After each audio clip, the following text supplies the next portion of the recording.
تین وقت ایسے ہیں جن میں ہمیں قرآن پاک نہیں پڑھنا چاہیے۔ وہ کون سے تین وقت ہیں جن میں ہمیں قرآن پاک نہیں پڑھنا چاہیے؟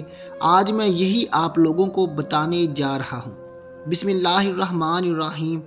ناظرین، قرآن کریم رب تعالیٰ کی وہ آخری کتاب ہے جس کو اس نے اپنے آخری نبی صلی اللہ علیہ وسلم پر نازل فرمایا، اور سب سے بڑھ کر اس کی حفاظت کا ذمہ اپنے سر پر لیا۔ جیسا کہ رب تعالیٰ کا فرمان ہے، ہم نے اس ذکر کو نازل کیا، ہم ہی اس کے محافظ بھی ہیں۔ تو ناظرین کرام، اس کی حفاظت پر دلیل یہ ہے کہ آج قرآن کریم لاکھوں کروڑوں حافظوں کو دلوں میں محفوظ بھی ہے۔ نبی پاک صلی اللہ علیہ وسلم کا فرمان نصیحت بنیاد ہے۔ جس شخص نے قرآن مجید کی ایک آیت یا دین کی کوئی ایک سنت سکھائی، قیامت کے دن اللہ پاک اس کے لیے ایسا ثواب تیار فرمائے گا کہ اس سے بہتر ثواب کسی کے لیے بھی نہیں ہوگا۔ قرآن کریم ترجمہ کے ساتھ پڑھا جائے یا بغیر ترجمے کے، دونوں صورتوں میں بڑا ثواب ہے۔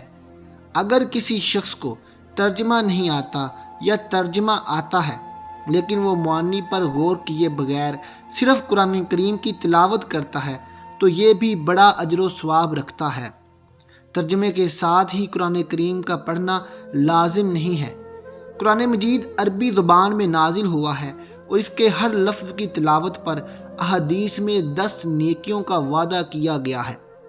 اگر کوئی شخص قرآن کریم کے عربی الفاظ پڑھے بغیر صرف ترجمہ پڑھے یا اس کے معنی میں غور کرے تو اسے بے شک قرآن کریم کا مفہوم سمجھنے کا ثواب تو ملے گا، لیکن قرآن کریم کی تلاوت پر جو ثواب احادیث مبارکہ میں وارد ہوا ہے وہ نہیں ملے گا، جبکہ بغیر ترجمہ کے قرآن کریم کی تلاوت کرنے والا ہر حرف پر 10 نیکیوں کا مستحق بنتا ہے۔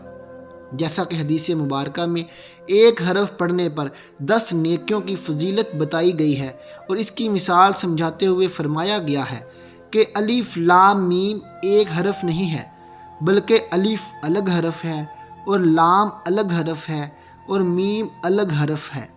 نقطہ اس میں یہ ہے کہ الف لام میم حروف مقطعات میں سے ہے، اور حروف مقطعات کا معنی مفہوم جمہور اہل علم کے نزدیک اللہ تعالیٰ کے علاوہ کسی کو یقینی طور پر معلوم نہیں ہے۔ حدیث شریف میں مثال ہی ان حروف کی دی گئی ہے جن کا معنی کسی بھی امتی کو معلوم نہیں ہے، اور ان کے پڑھنے پر ہر حرف پر 10 نیکیوں کا وعدہ کیا گیا ہے۔ تو معلوم ہوا کہ قرآن کریم کی نفس تلاوت بھی مقصود ہے اور اس پر اجر و ثواب مستقل ہے۔ پیارے دوستو، ماہ رمضان میں تلاوت قرآن کرنے کی فضیلت کا اندازہ اس بات سے بھی لگایا جا سکتا ہے کہ ویسے قرآن کا ایک لفظ پڑھنے پر 10 نیکیوں کا ثواب ملتا ہے، لیکن ماہ رمضان المبارک میں ایک لفظ کا ثواب 70 نیکیوں کے برابر ہو جاتا ہے۔ چونکہ یہ ماہ مبارک ہمارے لیے عبادات کا خاص مرکز ہوتا ہے، اس لیے قرآن مجید کی تلاوت سے بہتر اور کیا عبادت ہو سکتی ہے۔ نبی اکرم صلی اللہ علیہ وسلم نے استقبال رمضان کا جو خطبہ شعبان کے آخر میں دیا، جسے خطبہ شبانیہ بھی کہا جاتا ہے، اس میں فرمایا، رمضان میں جو تم ایک آیت کی تلاوت کرتے ہو وہ سال بھر میں دوسرے کسی بھی مہینے میں پڑھے جانے والے پورے قرآن کے برابر ہوتی ہے۔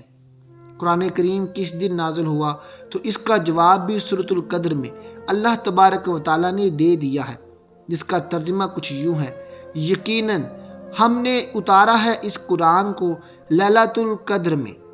اور پھر یہ بھی ارشاد ہوتا ہے، جس کا ترجمہ کچھ یوں ہے کہ لیلۃ القدر 1000 مہینوں سے افضل ہے۔ پیارے بھائیوں اور بہنوں، کیونکہ ماہ رمضان المبارک چل رہا ہے اور اس ماہ مبارک میں قرآن مجید کی تلاوت کثرت کے ساتھ کی جاتی ہے۔ ہر دوسرا مسلمان ختم قرآن کرتا ہے، کوئی 1 کرتا ہے، کوئی 2 کرتا ہے، کوئی 5 ختم قرآن کرتے ہیں۔ بہت سارے لوگ 10 ختم قرآن کر رہے ہوتے ہیں کہ اس رمضان ہم نے 10 ختم قرآن کرنے ہیں، اور ان کا مشن ہوتا ہے کہ صرف ختم قرآن ہونا چاہیے، پڑھ کیسے رہے ہیں اس کی طرف ان کی کوئی توجہ نہیں ہوتی۔ اس طرح پڑھنے کا کوئی فائدہ نہیں، جو حروف ہیں وہ ادا ہی نہیں ہو رہے۔ جب حروف صحیح طریقے سے ادا نہیں ہو رہے تو آپ کو یہ پڑھنے کا ثواب نہیں ملے گا۔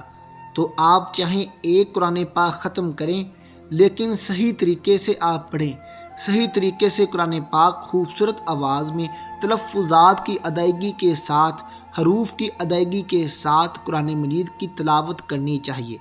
آپ اس طرح صحیح پڑھنے کے باوجود جتنی مرضی ختم قرآن کریں، کوئی حرج نہیں ہے، لیکن ختم قرآن کرنے کا مشن نہ رکھیں۔ قرآن کو صحیح سمجھ کر پڑھنے کا مشن رکھیں کہ ہم نے صحیح سمجھ کر پڑھنا ہے۔ تو پیارے دوستو، اب آئیے جانتے ہیں کہ وہ کون سے 3 وقت ہیں جن میں ہمیں قرآن پاک نہیں پڑھنا چاہیے۔ دیکھیں، وہ 3 مکروہ اوقات ہیں جن میں قرآن مجید کی تلاوت نہ کرنا بہتر ہے۔ 3 مکروہات کون سے ہیں، آئیے اب آپ کو بتاتے ہیں۔ نمبر 1، صبح طلوع آفتاب کا۔ سورج جب طلوع ہوتا ہے تو وہ جو 15-20 منٹ کا سورج نکلنے کا وقت ہے، یہ مکروہ وقت ہے، اس میں تلاوت نہ کی جائے، یہ بہتر ہے۔ نمبر 2، زوال کا وقت۔ یہ وقت زوال کا، اس میں بھی تلاوت نہ کرنا بہتر ہے۔ اور نمبر 3، سورج غروب ہونے سے 15-20 منٹ پہلے سے لے کر سورج غروب ہو جانے تک، یہ 3 مکروہ اوقات ہیں۔ ان میں سجدہ کرنے سے منع کیا گیا ہے، چاہے وہ نماز کا سجدہ ہو یا سجدہ شکر ہو یا پھر سجدہ تلاوت ہو، ان میں سجدہ کرنے سے منع کیا گیا ہے، کیونکہ یہ جو وقت ہیں جو لوگ کافر سورج کی پوجا کرتے، سورج کی عبادت کرتے، وہ ان 3 اوقات میں سورج کی عبادت کرتے ہیں۔ اس لیے نبی کریم صلی اللہ علیہ وسلم نے ان سے مشابہت قائم نہ ہو، اس لیے سجدہ کرنے سے منع کیا ہے۔ تو علماء کرام نے لکھا ہے کہ سجدہ کرنا منع ہے تو قرآن مجید کی تلاوت بھی اس وقت میں نہ کرنا بہتر ہے۔